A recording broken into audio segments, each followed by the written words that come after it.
It's shocking to think that Maxwell cards are now over 8 years old, and it's even more shocking to see one of these still having the sticker on the back side.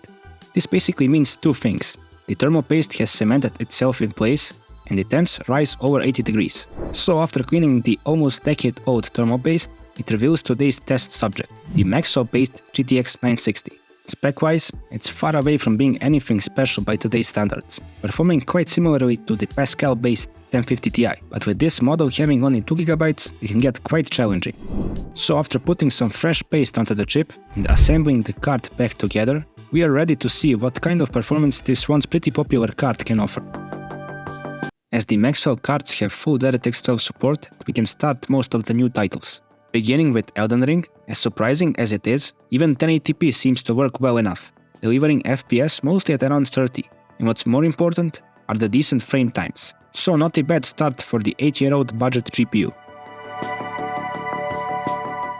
Another 30-something FPS experience can be achieved in Dying Light 2. This time around, FSR needs to help out, but just by a tiny bit, and by doing so, you can get a very stable 30+ FPS once again at 1080p, with the low preset. The game also offers a very low preset, so that may also be an option if you want to push the FPS even higher. But personally, I would take the much better visual quality and lock the FPS at 30. We are continuing the 30ish FPS journey with Cyberpunk 2077. Like with Dying Light 2, FSR is set to quality and the resolution kept at 1080p. As you can see, it may be required to use higher FSR features, as the FPS can drop below 30 quite often.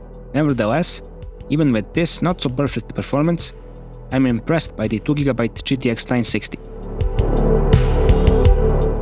Probably the best performing game of today is the remastered version of The Witcher 3. Even at 1080p medium, the 960 delivers excellent results at this pretty intense part of the game, never really going below the 40s.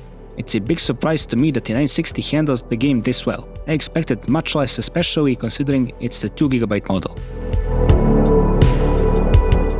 Speaking of only having 2GB, as usual, God of War will perform poorly any card that has less than 4GB, regardless of the settings used. The FPS will be all over the place, and I can confirm that it's mostly down to the amount of VRAM the card has.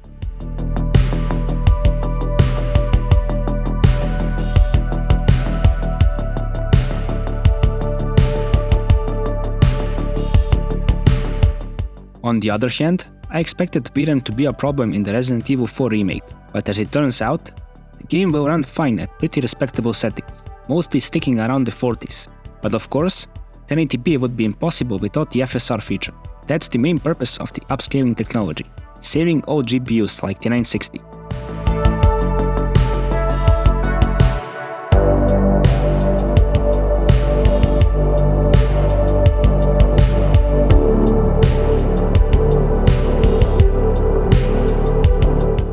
Another title that is quite VRAM hungry is Uncharted IV, and it shows quite a lot. Even similarly powerful cards like the 960 that have 4GB of memory can handle this scene quite well. So basically, most of the PS4 ports are unplayable on GPUs that have 2GB, no matter the settings used. Don't be fooled by the average here. The FPS becomes terrible whenever there's a lot going on screen, or for example, when there's a lot of NPCs, like in this scene.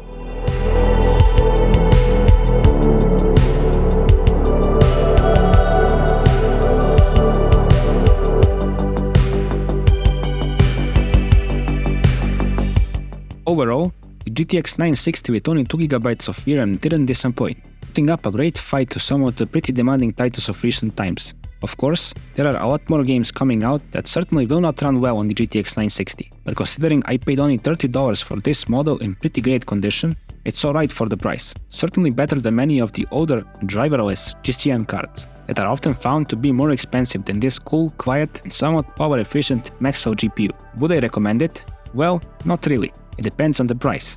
If it's a really cheap deal and it's good enough for what you need it for, then okay. Otherwise, I would recommend at least a GTX 1060 for a starting point in today's gaming landscape. So that's all for today's look back at the GTX 960. Make sure to subscribe. Some more reviews are lined up for the near future.